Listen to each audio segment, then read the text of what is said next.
حضرت عمر جن کو تخت حکومت پہ بیٹھتے تھے اور ان کا تخت کو سونے زبرجد کا نہیں تھا، مسجد نبوی کی چٹائی تھی، اور سارا دن وہاں بیٹھ کے لوگوں کی باتیں سنتے، اور جب رات کے اندھیرے گہرے ہوتے عمر بھیس بدل کے مدینے کی گلیوں کا گشت کرتے۔ کہا تمہارے گھر سے دھواں نکل رہا ہے اور بچے رو رہے ہیں، ان کو کھانا کیوں نہیں دیتی؟ کہنے لگی عمر کی جان کو رو رہی۔ عمر کے پاؤں تلے سے زمین نکل گئی۔ کہا کیا ہوا؟ کہا 3 دن سے ہمارے ہاں کھانے کے لیے کچھ نہیں ہے، روزانہ بچے روتے ہیں اور میں ہنڈیا کے اندر پتھر ڈال کر کے نیچے سے آگ ڈالتی رہتی ہوں کہ بچے انتظار کر کر کے سو جائیں گے، کم وقت سو بھی نہیں رہے، اور وہ پتھر پکیں گے بھی کیا، اور میں عمر کی جان کو رو رہی ہوں۔ حضرت عمر کا کلیجہ دہلنے لگا، فوراً پلٹے، واپس بیت المال میں آئے، گھی کا ایک کنستر لیا، آٹے کی بوری لی، مرچ مسالہ جات بہت کچھ اٹھایا، اپنے کندھے پہ رکھا، بوری اپنی کمر پہ لا دی۔ عمر بیت المال سے نکلے تو آپ کے خادم اسلم نے دیکھ لیا، آگے بڑھا، کہا میرے آقا میں اٹھاتا ہوں۔ عمر کی آنکھوں میں آنسو ہے۔ کہا اسلم قیامت کے دن میرا بوجھ اٹھا لو گے؟ کہا قیامت کے دن تو اپنا اپنا بوجھ اٹھانا پڑے گا۔ کہا عمر کو آج اپنا ہی اٹھانے دو۔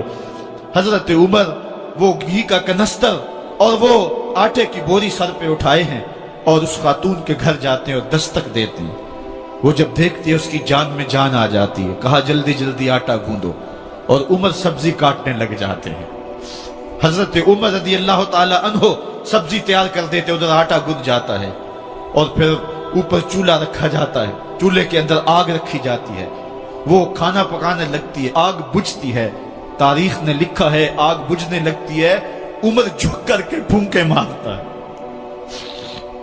عمر جھک جھک کے پھونکے مارتا ہے۔ کھانا پک گیا اور بچوں کے سامنے کھانا رکھ دیا، بچے کھا رہے ہیں۔ اب بچے رو رو کے نڈال ہو چکے تھے۔ حضرت عمر اپنے ہاتھوں کو اور اپنے گھٹنوں کو اور اپنے پاؤں کو زمین پہ لگا کے، جس طرح بکری کا بچہ چلتا ہے، ویڑے کے اندر کبھی ادھر چلتے ہیں کبھی ادھر چلتے ہیں، تاکہ بچے مجھے دیکھ کے خوش ہوں اور دل میں کہتے عمر جتنا رلایا ہے اب اتنا ہنسانا بھی پڑے گا۔ تو کبھی عمر امیر المومنین، یہ میں کسی آج کے جو ہے وہ لوگوں کے ووٹوں پہ منتخب ہونے والے حکمران کی کہانی نہیں سنا رہا، میں اس عمر کی کہانی سنا رہا ہوں جو 23 لاکھ مربع میل کا حکمران ہے، آدھی دنیا کا بادشاہ ہے۔ حضرت عمر جو ہے جس طرح بکری کا بچہ چلتا ہے، اس طرح اپنے ہاتھ اور اپنے گھٹنے زمین پہ ٹیک کر کے جو ہے وہ اس طرح چلتے ہیں۔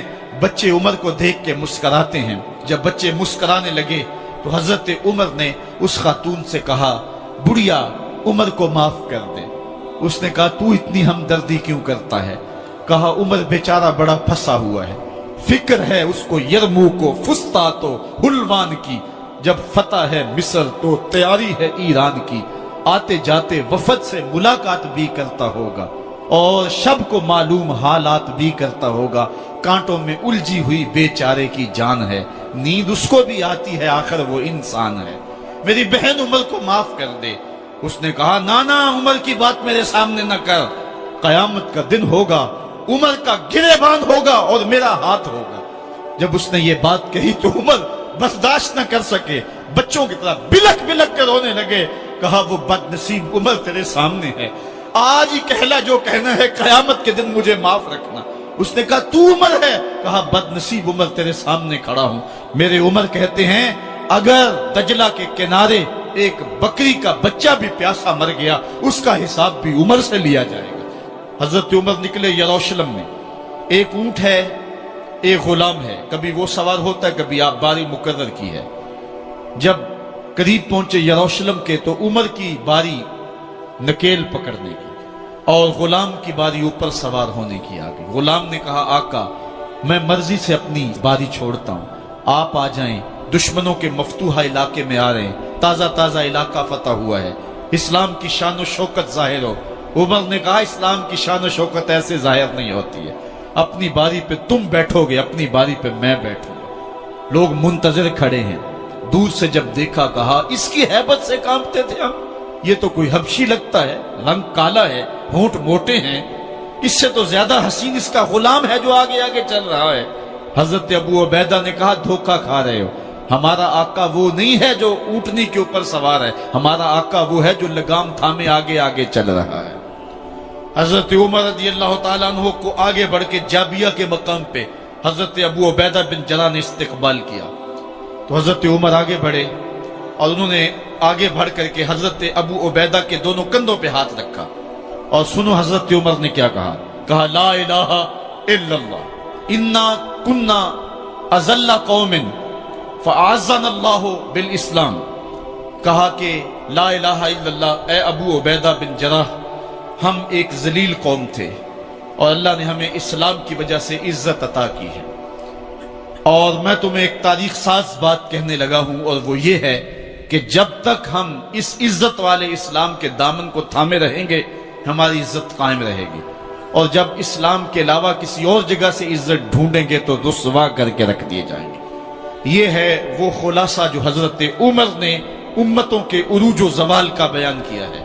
اس امت کو جو خیرات ملی ہے تخت و تاج کی، وہ پینٹاگون سے نہیں ملی، وہ واشنگٹن سے نہیں ملی، وہ وائٹ ہاؤس سے نہیں ملی، وہ محمد عربی کے جوڑوں کا صدقہ ملی ہے۔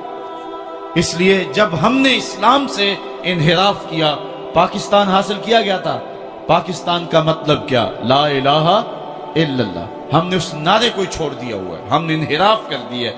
آج ہماری نظریں مغرب کی طرف لگی ہیں کہ تخت و تاج اس سے نصیب ہوتے ہیں، اور دنیا کے اوپر ہم رسوا ہو کے رہ گئے۔ ہماری پستی، ہماری زبوحالی، ہماری ذلت کا سبب یہ ہے کہ جس جگہ سے ہمیں عزت ملی تھی ہم نے وہ مرکز ہی چھوڑ دیا ہے۔ اس مرکز حیات کو، اس مرکز زندگی کو، اس مرکز عزت کو ہم نے چھوڑ دیا ہے، اور دنیا کے اوپر ہم رسوا ہو رہے ہیں۔ انہی حضرت عمر کی کہانی ہے۔ وادی تہامہ سے گزر رہے تھے کہ بچوں کی طرح بلک بلک کے رونے لگے۔ کہا عمر جوان آدمی ہو اور بچوں کی طرح بلک کے رو رہے ہو؟ کہا تم نہیں جانتے، مجھے بچپن کی کہانی یاد آ گئی۔ کہا کیا کہانی ہے؟ کہا یہی عرض تہامہ تھی، میرے باپ خطاب نے مجھے 5 اونٹ دیے تھے، کہا انہیں لائن میں کھڑا کرو سیدھا، میں آگے والا سیدھا کرتا تھا، پیچھے والا ٹیڑھا ہو جاتا، پیچھے والا سیدھا کرتا، آگے والا ٹیڑھا ہو جاتا۔ میرے باپ خطاب نے مجھے بڑا مارا۔ کہا ایک عرب کے بیٹے ہو کہ تم سے 5 اونٹ لائن میں کھڑے نہیں ہوتے؟ کہا ایک زمانہ عمر پہ وہ تھا کہ اس سے 5 اونٹ لائن میں کھڑے نہیں ہوتے تھے، اور آج شرق سے لے کر غرب تک 23 لاکھ مربع میل کی حکمرانی، اور انسان بھی لائن میں کھڑے ہیں۔ یہ محمد عربی کے جوڑوں کا صدقہ نہیں ہے تو اور کیا ہے؟ عمر سے تو 5 اونٹ لائن میں کھڑے نہیں ہوتے۔